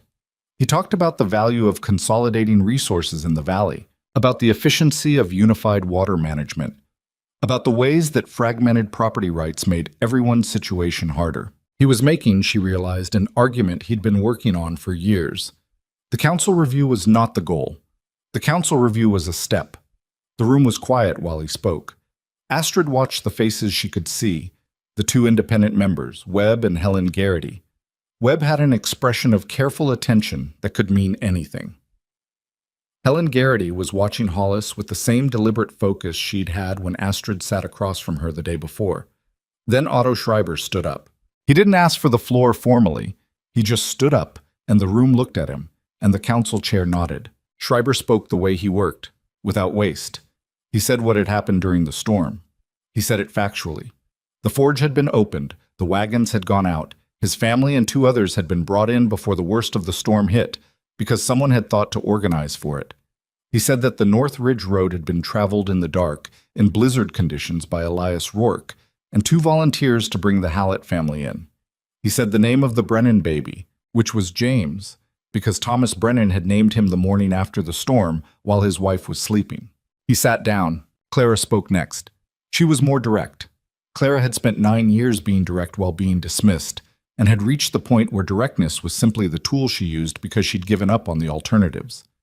She said that Rourke's smithy had been the operational center of the Valley's working homestead community for years, that Elias Rourke charged fair prices and carried accounts for people who couldn't pay immediately, and that the erosion of his business over the past 14 months corresponded precisely with pressure from a particular direction that she declined to name, though she looked at Hollis when she said it, and most of the room followed her eyes. Then something Astrid had not arranged happened. The young woman, the one from the general store, the one who'd held the bolt of fabric and looked at Astrid with the near apology, stood up. Her name, Astrid would learn, was Vera Lindqvist. She was 20 years old and had come to the territory 6 months ago with her husband, who farmed a small claim south of town. She was shaking slightly, which she did not let stop her. She said that she had been in the general store when Patricia Hollis made her statement about women who could not account for themselves to their community, and that she had said nothing at the time, and that she was ashamed of that. She said that in the 2 days of the blizzard she had sheltered in the forge with her husband and had seen Astrid Nyberg manage 21 people through the night, while the man whose forge it was drove wagons into a blizzard, and that she had a specific and clear understanding now of what it meant for a woman to account for herself to her community. The room was silent when Vera Lindqvist sat down, the kind of silent that means a room has shifted. Hollis's face did not change, but something in him had adjusted, a subtle recalculation behind the composed surface of a man who understood that the arithmetic had moved. The council withdrew to deliberate. Astrid sat in her chair and stared at the wall in front of her and did not allow herself to speculate about the outcome, because speculation was a form of hope, and hope, in her experience, was most useful when you held it at a careful distance until it had something to attach itself to. Elias sat beside her and said nothing. After a while he said quietly, "Vera Lindqvist, do you know her?" "I don't." She was shaking. "I saw." "She did it anyway." Astrid looked at the wall. "People usually do," she said, "when they've made up their mind that the cost of staying quiet is higher than the cost of speaking." He was quiet for a moment. "Is that what it felt like for you? When you walked through the platform that first day?" She thought about it honestly. "No," she said. "For me it felt like there wasn't another option. I'd used all my money on the ticket. I had nowhere else to go." He turned to look at her at that. Not with pity, not even close to pity. Something more direct than that. "You stayed," he said. "After the first week. After Hollis came. After the store." He paused. "You had enough for a return ticket by then." She looked at him. "How do you know that?" "Because I know what I paid you." He held her gaze. "You chose to stay." The answer to that was complicated and had layers she wasn't ready to fully unpack in a public room with 60 people around them. So she said simply, "Yes, I did." The council came back. Helen Garrity had clearly spoken in the deliberation. You could see it in the way Webb sat, not quite comfortable, but resolved, the expression of a man who had received a more compelling argument than he'd expected. Hollis was watching the council with a stillness that was its own kind of revelation. Pryor read the finding. The review found no basis for licensing action. The operation of Rourke's smithy was consistent with community standards. The review was closed. It was not a victory in the theatrical sense. There was no dramatic reversal, no public humiliation, no moment of clean triumph. Hollis stood up when it was done and left the room at his own pace, his men behind him, with the manner of a person who had experienced a setback and was already thinking about the next position. But the people in the room did not leave quickly. They moved around and talked to each other, and they talked to Elias, and some of them talked to Astrid, and in the manner of people doing so after something that has forced them to be honest with themselves, there was a quality to the interactions that hadn't been there before. Not warmth exactly. Warmth took longer, and some of these people had said things that weren't going to be forgotten. But a different ground. Firmer and more honest, and built from something real. Ruth found her near the door. "You talked to Helen Garrity," Ruth said. "Yesterday." "What did you say to her?" Astrid thought about it. "I asked her to listen." Ruth looked at her for a moment with an expression that was as close to open as Ruth Calloway's face ever came. "That's all?" "That's all." Ruth made a sound, not quite a laugh, but related to one. "Sometimes that's everything," she said. Elias appeared at Astrid's shoulder, and Ruth gave him a brief look that communicated several things without words, and then she moved away to find her coat. They stood for a moment in the thinning crowd. "All right," he said. She looked at him. "Is that it? All right? What else is there?" She thought about it. Outside, the late afternoon light was coming through the hall's 2 small windows, flat and cold and white off the snow. The light of a territory in November that had just gotten harder and wasn't going to get easier for months. "Nothing," she said. "All right is enough." They walked out together into the cold, and the door closed behind them, and the town lay around them under its snow, imperfect and difficult and real, the way places are when they're actually worth the trouble of staying in. Winter settled into Dry Creek Crossing the way winters do in the territory, without apology, without schedule, on its own terms. The weeks after the council review were not a transformation. There was no morning when Astrid woke up and found the town remade into something welcoming and easy. That was not how places worked, and she had been in enough places to know the difference between a shift and a resolution. What happened was smaller and more durable than transformation. It was a slow recalibration, the way iron recalibrates after it's been worked. The material is the same, but the internal structure has rearranged itself, and it holds differently than it did before. Denton Marsh charged her the correct prices. He did this without acknowledgement, without apology, as though the previous arrangement had simply been a misunderstanding about the posted rates, rather than a deliberate test of whether she would stay or go. She accepted this without comment. Some reckonings come with words attached, and some come with changed behavior, and changed behavior was the one that actually mattered. Patricia Hollis continued not to speak to her directly. Astrid had made her peace with this. There were people in the world who would decide about you in the first 5 minutes and would carry that decision to their graves without revisiting it, and spending energy on their conversion was a kind of vanity. The belief that everyone's opinion of you was available for revision if you simply found the right argument. It wasn't. Some doors were closed from the inside, and all you could do was stop knocking. Garrett Hollis was a different matter.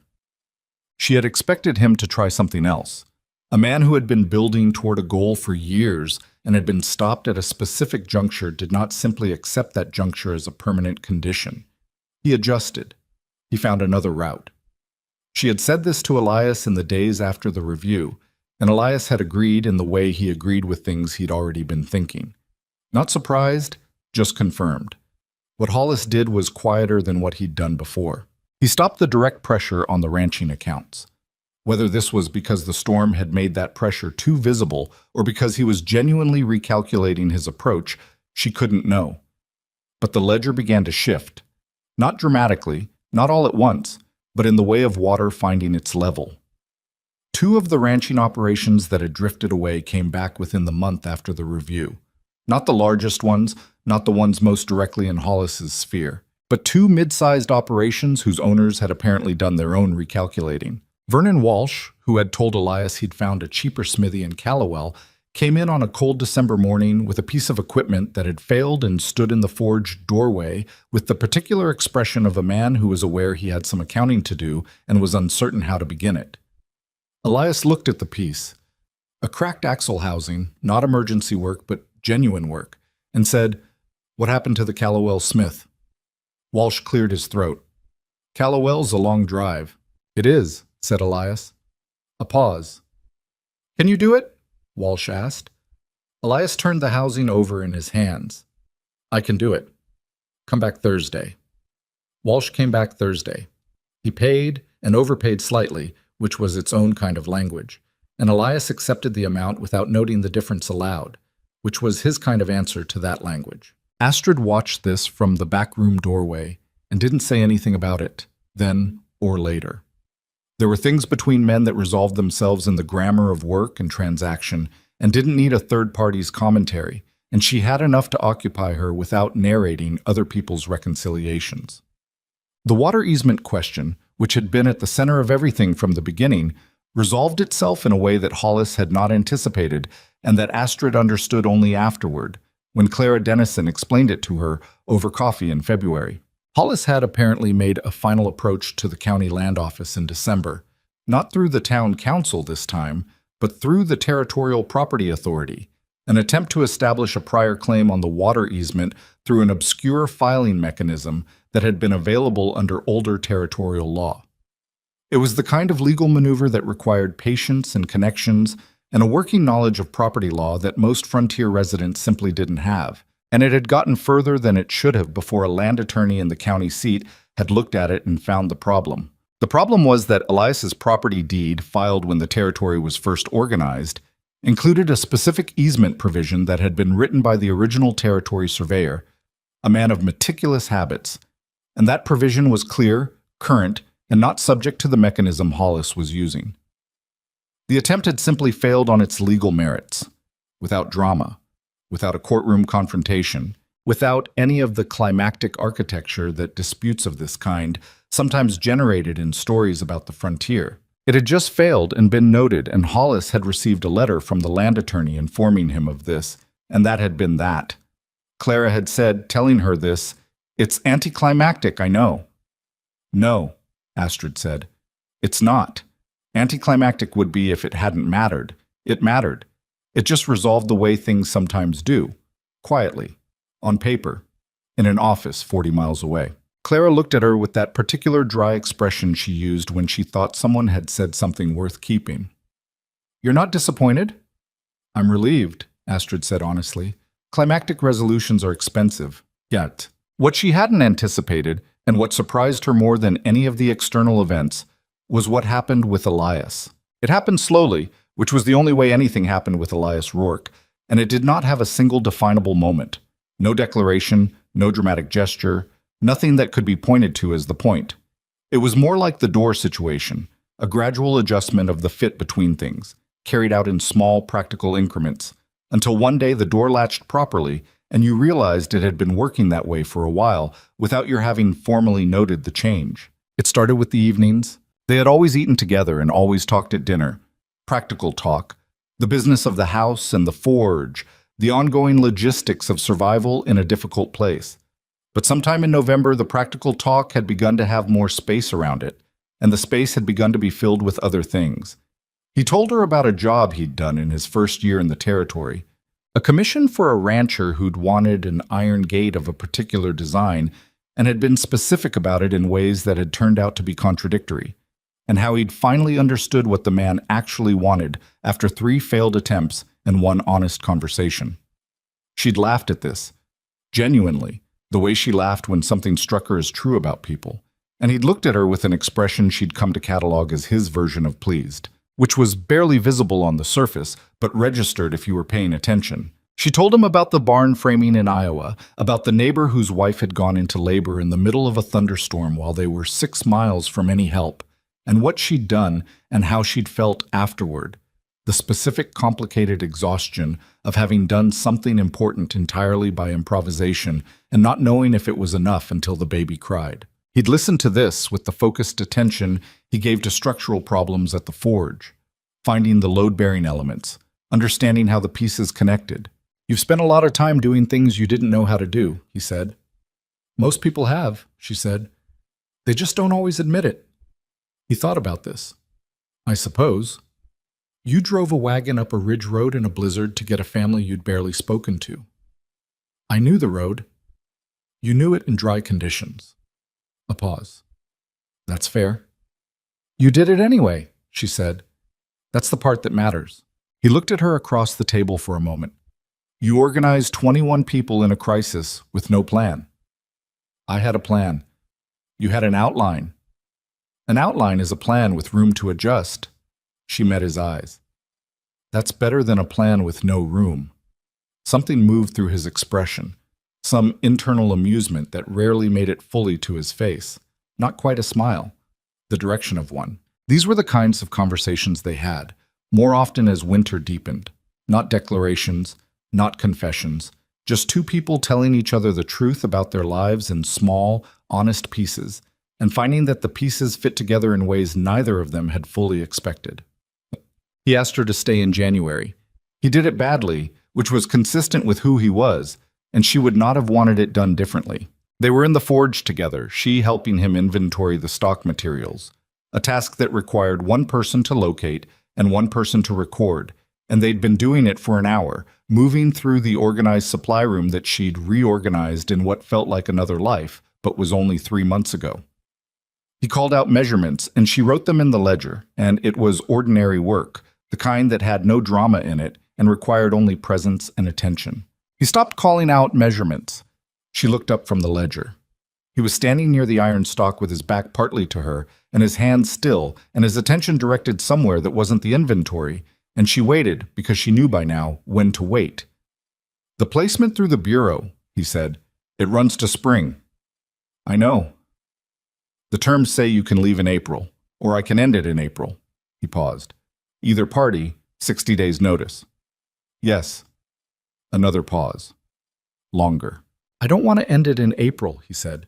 She set the ledger down on the shelf beside her. "That's not—" He stopped. Started again. "What I mean is, I'm not talking about the work arrangement." He turned partway toward her, not fully, a man who found direct declarations harder than ridge roads and blizzards, and was pushing through it anyway. "The house stopped being empty when you came. I didn't know it was empty before, which I realize is—" He stopped again. "I'm not good at this." "You're doing all right," she said. He finally turned fully, looked at her. "I'm asking you to stay, past April, as something other than employment." His jaw was set in the specific way it set when he was uncertain about the outcome of a thing he'd committed to doing. "I understand if that's not what you came here for."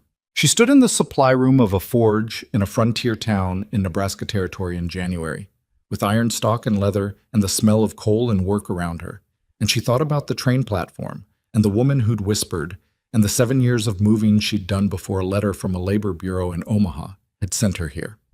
She thought about the door that latched now, the chair that didn't wobble, the bellows that drew evenly, the ledger that was improving slowly, line by line. She thought about a ridge road in a blizzard, and a man who held her frozen hands without breaking his focus on the road, and a baby who had come into the world in a smoky claim shack and was now named James and was apparently healthy and loud, according to Thomas Brennan, who had come to the forge in December specifically to tell them both this.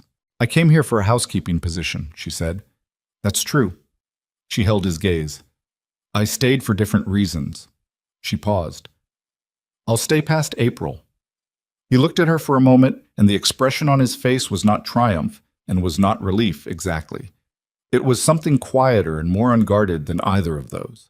The expression of a man who had spent a long time expecting the world to take things away and was finding it unexpectedly difficult to receive the alternative. "All right," he said. She picked up the ledger. "You were at the rod stock." He turned back to the shelves. "Right." A pause. 3/4 inch, 12 feet, 7 rods. She wrote it down. Spring came in April, indifferently, the way seasons come, without interest in what had happened over the winter, without acknowledgement that the territory looked different than it had 6 months ago.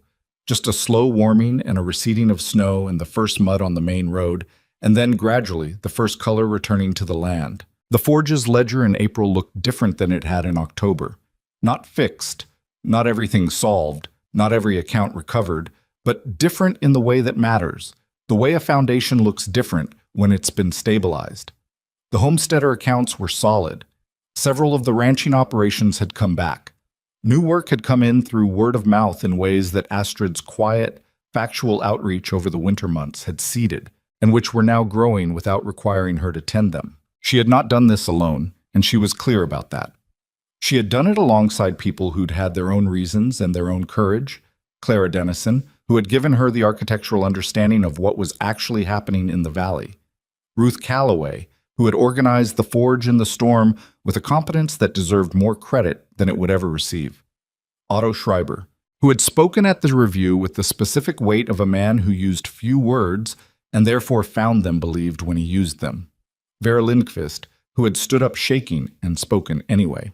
And Elias, who had trusted her judgment about the open forge and the wagons without knowing if it would work, and had driven that ridge road in the dark. This was the thing she had learned, or relearned. She had known it before, she thought, in some version, but it had been abstract. What she understood now was particular and specific. The frontier mythology she had absorbed crossing the continent was about individual endurance, the lone person surviving on their own qualities, self-sufficient, asking nothing, owing nothing. And she had lived close to that mythology for years, moving place to place, keeping her needs minimal and her obligations lighter, because needs and obligations were vectors for loss. But the forge full of people in the storm, the hands that had cleared the road, the voice of Vera Lindqvist shaking and persisting. These were not failures of self-sufficiency. They were the actual architecture of survival, which was not lone endurance but distributed weight, carrying some things, being carried for others, the exchange running in both directions. She had not been someone who believed in staying anywhere long enough for that exchange to develop. She had taken root and been uprooted enough times that she'd stopped trying to take root and had learned to be the kind of person who traveled well, which was a specific and useful skill, and also, she understood now, a way of preemptively managing loss by never fully arriving. She had arrived in Dry Creek Crossing. She had not meant to. But here she was, all at. On an evening in late April, she stood at the kitchen window, watching the last of the late afternoon light move across the main road. The curtains she'd hemmed in October hung on either side of the glass, coarser than she'd have liked, slightly uneven on the left side where she'd misjudged the hem, but present. They'd been there all winter. They'd stopped the draft in November and would stop it again next fall and the fall after that. Elias came in from the forge. She heard his boots, heard the door that no longer needed lifting, heard the particular sound of a man moving through a space he'd stopped being alone in. He came to stand beside her at the window. He had iron dust on his forearms and a new burn mark on the back of his left hand, which he'd done 2 days ago on a piece of stock he'd misjudged, and which she'd treated that evening with the same matter-of-fact attention she gave every small injury, and which he'd accepted with the same stoic awkwardness he brought to being cared for, which she found she was still getting used to and thought she might not stop being fond of. They stood at the window together and looked at the main road. Dry Creek Crossing. In late April was not beautiful in any picture postcard sense. It was a frontier town at the end of a long winter. Mud on the road, several buildings still showing storm damage, the water tower with its rust stain unchanged, the general scruffiness of a settlement that was surviving rather than flourishing. But there was the sound of hammering from the new claim being framed 2 lots over, and children on the street in the late light, and the smell of wood smoke and thawing ground, and the particular mineral smell of the creek running high with snowmelt. "The Brennan boy," said Elias. "Thomas says he's got a set of lungs on him." Thomas seemed surprised by this. "He came in yesterday about a hinge. Stayed 20 minutes talking about the baby." A pause. "I don't think he knew he was going to stay 20 minutes. She smiled. "No, people usually don't know that's going to happen." He was quiet for a moment, then, "Ruth's taking on a girl to help with the laundry, Vera Lindqvist's younger sister. She told me this morning." "Ruth told you?" "She seemed to want someone to know." He paused. "I think she wanted to tell you, but you were already out." Astrid looked at the road. Ruth Calloway telling Elias small news intended for Astrid was its own kind of measurement of how things had shifted. The ways the connections between people in a small place, once formed, began to carry information and consideration and the ongoing ordinary freight of communal life. She hadn't had that in a long time. She hadn't let herself have it. The cost of losing it had seemed too certain, and the prospect of it had seemed too uncertain, and in that calculation she'd always chosen the road over the window. She was at the window now. "It's going to be a better season," she said. Not as a promise. She'd lived in enough places to know better than to promise seasons. Just as an observation about probability, about the way things were sitting going into spring. "Yes," he said. It wasn't everything. It was enough to start from, which was the only place anything actually started from. Not the finished state, not the vision of what it would eventually become, but the current imperfect workable ground. She reached over and straightened the left curtain hem against the window frame, the uneven one, the one that had bothered her since October. It didn't fix the hem, but it hung better for a moment. Elias watched her do this with an expression that she recognized by now. The noticing without comment, the quiet cataloging of things that had been repaired or attempted, or simply tended to. "You're going to fix that properly," he said. It was not quite a question. "Eventually," she said. "You said that about the chair." "The chair is fixed." "You said it would take a week." "It took 3 weeks." He was quiet for a beat and then, The window needs reglazing on the north side. The frost got under the seal. I know. I've been watching it. I can do it Saturday if you point out the sections. I'll point them out, she said. This was what it looked like, she thought. This specific thing. The reglazed window and the fixed chair and the ongoing list of things that needed attention, and the two people dividing that list between them without ceremony or negotiation, just presence and attentiveness, and the accumulated trust of 7 months of demonstrating who they were to each other under conditions that had not been easy. This was what it looked like when you stayed somewhere long enough to find out if it was worth staying in. The light on the main road moved and dimmed and went the particular color it went at the edge of evening in the territory. Not golden, not romantic, just the specific gray-orange of a western sky flattening toward night. The kind of light that asked nothing of you except to be present in it. She stood at the window of a house that latched properly. She was not lonely. She had not expected, when she stepped off that train in October with one canvas bag and a folded letter, to be able to say that. She had been moving so long that she'd misplaced the knowledge of what it felt like to stop. The feeling of stopping was not grand. It was not relief or triumph. It was just solid. The specific solidity of a thing that is going to hold. She had come to survive. She had stayed to live. And at the end of a long, unforgiving winter, in a town that had not wanted her and had wanted her anyway, those two things had finally, quietly, become the same.